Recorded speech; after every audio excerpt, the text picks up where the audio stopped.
বন্ধুরা, আজকের এপিসোডটা ছিল এক কথায় টান টান উত্তেজনায় ভরা। একদিকে দেবলীনার অহংকার আর ছলনা, আর অন্যদিকে কুসুমের আত্মবিশ্বাস, সব মিলিয়ে জমে উঠেছে নাটক। এপিসোডের শুরুতেই আমরা দেখি দেবলীনার আসল রূপ।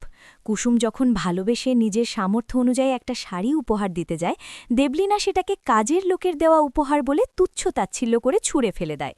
শুধু তাই নয়, সে কুসুমকে তার বাবাকে নিয়েও জঘন্য অপমান করে। কিন্তু আজকের হাইলাইট ছিল কুসুমের সেই চ্যালেঞ্জ। কুসুম দেবলীনার চোখে চোখ রেখে স্পষ্ট জানিয়ে দিয়েছে যে খুব শীঘ্রই দেবলীনার ভালো মানুষের মুখোশ সে সবার সামনে খুলে দেবে। অন্যদিকে ঈশানকে আমরা দেখি একদম ভেঙে পড়তে। সে জানে দেবলীনা অভিনয় করছে, কিন্তু মায়ের অর্থাৎ ইন্দ্রাণীর বিশ্বাস আর আবেগের কাছে সে নিজেকে হার মেনে নিয়েছে। জাদুবর বা ঈশান কেউই কোনো পথ খুঁজে পাচ্ছে না এই বিয়েটা আটকানোর।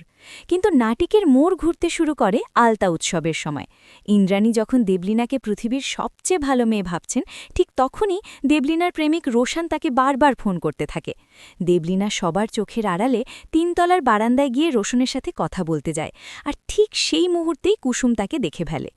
কুসুমের বাবা যদিও চান না তার মেয়ে গাঙ্গুলি বাড়িতে থাকুক, কারণ অতীতে ইন্দ্রাণীর সাথে তার কোনো এক বিশ্বাসঘাতকতার ইতিহাস আছে, কিন্তু নিয়তি কুসুমকে বারবার এই পরিবারের কাছেই নিয়ে আসছে।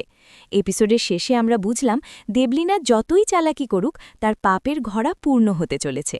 রোশনের সাথে দেবলীনার এই গোপন ফোনালাপ কি কুসুমের হাতে কোনো বড় প্রমাণ তুলে দেবে?